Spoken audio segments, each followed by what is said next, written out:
ಬಿಡದಿ ಭಾಗದ ಬೈರ್ಮಂಗ್ಲ ಹಾಗೂ ಕೆಂಚಗಾರನಹಳ್ಳಿ ಭಾಗದ ರೈತರ ಪರವಾಗಿ ಈ ಹಿಂದೆಯೂ ಕೂಡ ಪಕ್ಷದ ಕಡೆಯಿಂದ ನಾವೆಲ್ಲರೂ ಬೈರ್ಮಂಗ್ಲದಲ್ಲಿ 11 ಕಿಲೋಮೀಟರ್ ಪಾದಯಾತ್ರೆಯನ್ನ ಮಾಡಿದಾಗ ಒಂದು ಮಾತನ್ನ ಕೊಟ್ಟಿದ್ವು.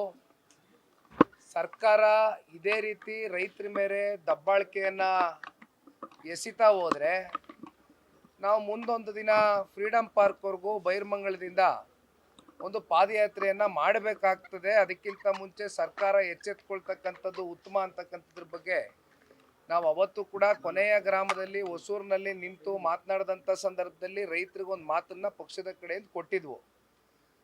ಕೊಟ್ಟ ಮಾತಂತೆ ಸರ್ಕಾರ ಒಂದು ಕಡೆ ತಾವೇ ನೋಡಿರ್ಬೋದು, ಯಾವಾಗ ನಮ್ಮ ಪಕ್ಷದ ವರಿಷ್ಠರು ಸನ್ಮಾನ್ಯ ದೇವೇಗೌಡರು ಸಾಹೇಬರು ಸತ್ಯಾಗ್ರಹವನ್ನು ಮಾಡ್ತೇನೆ, ರೈತರ ಪರವಾಗಿ ನಿಲ್ತೇನೆ, I am committed towards the farmers ಅಂತಕ್ಕಂಥದ್ರ ಬಗ್ಗೆ ದೇವೇಗೌಡರು ಸಾಹೇಬರು ಹೇಳಿದಂಥ ಸಂದರ್ಭದಲ್ಲಿ ಮಾಣೆ ದಿನವೇ ಮಾನ್ಯ ಮುಖ್ಯಮಂತ್ರಿಗಳು ಕೂತ್ಕೊಂಡು ಪ್ರೆಸ್ ಅಡ್ರೆಸ್ ಮಾಡ್ತಾರೆ.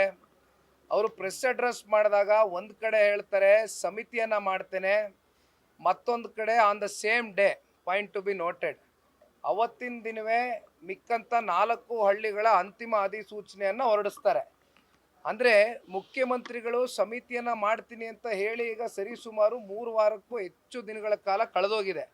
ಸಮಿತಿನೂ ಕೂಡ ರಚನೆ ಆಗಿಲ್ಲ. ಸಮಿತಿ ಯಾತಕ್ಕೆ ರಚನೆ ಮಾಡ್ತೀನಿ ಅಂತ ಮುಖ್ಯಮಂತ್ರಿಗಳು ಹೇಳಿದಂಥದ್ದು ಸಾಧಕ ಬಾಧಕಗಳೇನಿದೆ, ಪರ ವಿರೋಧ ಏನಿದೆ, ಆ ಸಮಿತಿಯಲ್ಲಿ ಯಾರು ಇರ್ತಾರೆ ಅಂತಕ್ಕಂಥದ್ರ ಬಗ್ಗೆನೂ ಕೂಡ ಮುಖ್ಯಮಂತ್ರಿಗಳು ಹೇಳಲಿಲ್ಲ.